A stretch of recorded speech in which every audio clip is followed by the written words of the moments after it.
Let's talk about the new visa changes and how this is affecting visa approval and visa interview these days.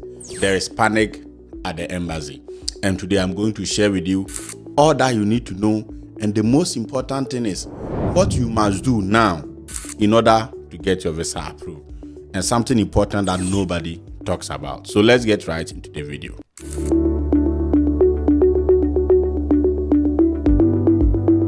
First of all, I know most of you have heard about the changes in the visa category and the amount of months or entries that you can use or you can do with a visa now, from B1, B2 visas to student visas to working visas like R1, H1B and all that. But don't panic. You know, there are things that you have control over and there are things that you don't have control over. If you are now preparing to go for your visa interview, yes, this can affect you. This basically affects you because if your visa is approved, you are going to receive these new visa rules that they are talking about. However, the question is that if your visa is not approved, you don't even think about whether you got 3 years, 3 months, or 1 month. So the most important thing for new visa applicants, students who are watching and who are part of our team, is don't panic. Be encouraged because you've gone through a lot of process to come to where you are. Most of you may already know this. As a student, you don't need your visa to stay in the United States. There are some people who portrayed or who said that when you get a visa, it means that when you come every 3 months, you must renew your visa. I believe most of you are clear that that is not the issue. As a student, when you come, you leave on your I-20, which means that until you leave the US, you don't need to think about visa. So it is after you leave the US, perhaps you want to go on vacation, you want to go for a conference, you want to do something that will take you out of the US. And this is where the real worry comes from. However, you don't have to worry. You don't have to think about that because you are not there yet. Your visa had not even been approved. So you don't get to choose what to do with the visa. Now that your visa had not been approved, now the concern is that let's talk about the rare things that will get your visa approved. So irrespective of what is happening, there are some people getting their visas approved. And I must say that the policy changes that we have now is purposely to do two things. First of all, to discourage visa application, because if you know that you are applying for visitors visa and you're going to get 3 months, and even within that 3 months, when you get to the port of entry, the immigration officer might decide to give you 2 weeks. So why will you spend so much money, queue, in order to just get 3 months of visa, enter the US to come and do something, and your visa expires? Which means that most people are going to be discouraged from queuing and going through the process. Now, the other thing is to control, more or less, as I said, to control how people have been using the visa over the years. In the past, you could get 10 years or 5 years multiple entry visas, and people use it to do so many things that the US believe that goes against the purpose of that visa. So if you are applying as a student, what do you need to know? Now, as I said, there are lots of denial because the purpose of these changes is not only to prevent people from applying, but also to increase the scrutiny measures. Recently, the government of Ghana had an interactions with the US government concerning the visa ban that the US issued. Ghana was among the 36 additional countries that US prompted to make or take an action in order not to get a visa ban. And the response, one of the response that I heard from the spokesperson of the government was that was Ofosu Kwakye, was that whilst the US government is pushing that the Ghanaian government accept certain terms from the US, including accepting deportees, right? And including ensure that Ghanaians who get visas and come to the United States stay on their visas. It is also the US government's responsibility to ensure that whoever is granted a visa will go by their visas, will live by the terms of their visas. So it's a two-way responsibility. The government of Ghana has a responsibility.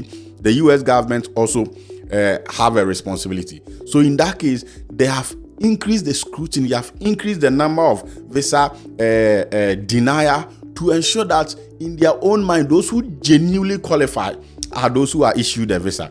So which means that Scrutiny is going to be high. When you go for the visa interview, they are not going to spend time on you. As soon as they see any red flag on your application, in your answers that you provide, they are not going to spend time on you. They are going to deny you. There are a lot of administrative processing. People are going to be put on administrative processing because obviously they want to check your social media, or they want to confirm whether your finances, your bank statements are genuine. So there are no room for errors. There are no room for sending fake documents these days. There are no rooms for going to the embassy with generic answers. Most of us go to the embassy with the same answers. We join the same WhatsApp group, the same Telegram group. We are watching the same videos and we are copying one another. So in the same day when you go for visa interview, you are hearing similar or the same answers.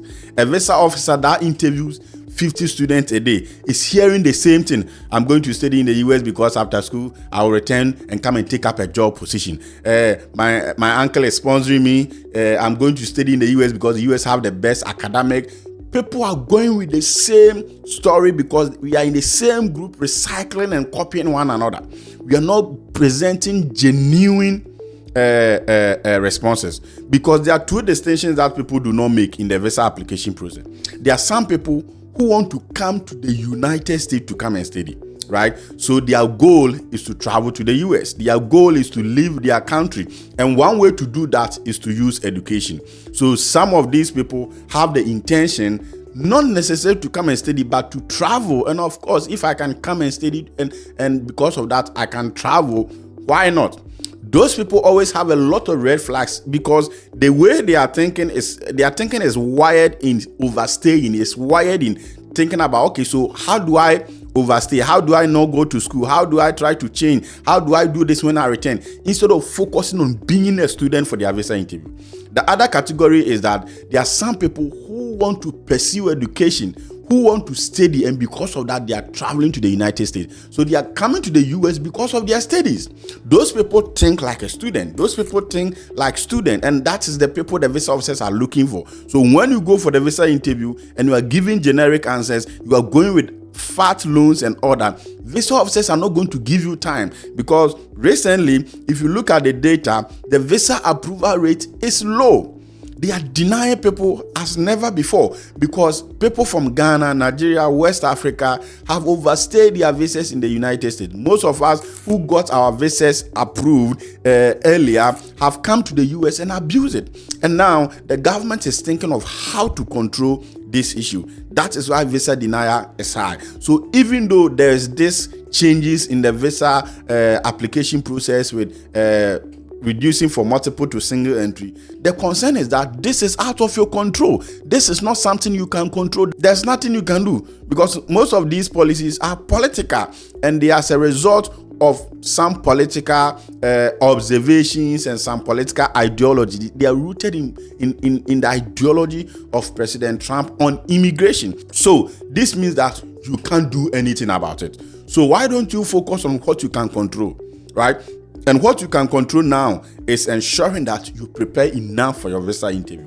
Is to ensuring that you do and try your best to hunt for visa dates. And of course, there are dates that is coming, and we are seeing dates in September. We are seeing just now, I saw a date in August 15 that I think August 14 or 15 or so. I have to verify that I picked for one of our students. So dates are opening, but they are going to be limited. Even now, the embassy is limiting the way dates are issued. That is why when you apply for emergency, some of the students I applied for emergency for them, they were rescheduled by the embassy.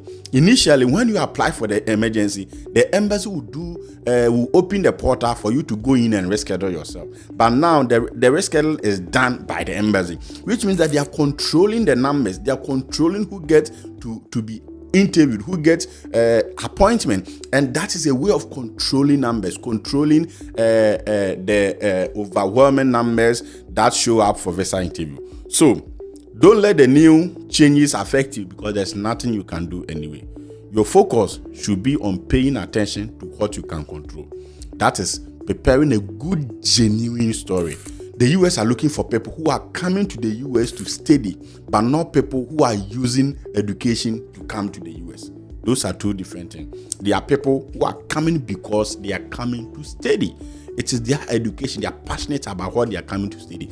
And there are people who just want to use education, school, to enter the US. And that is where they will separate the boys from the men. I hope this video helps. I'm going to give you a series of what to do and how to expect how things are going. And this time we are also going to go brutal on helping you with strategies on applying to specific schools, because there's also another policy document that explains which schools visa officers must approve visas. In that case, they're going to control the number of international students in schools in order to have evenly distribution, so that schools that have a lot of international student population will not have enough visa approval than schools that do not have a lot of international visa populations. So stay tuned and always check our timeline, subscribe, and if you are new here, let us know your thoughts in the comment section. As always, remember, theology is fine. Trust me.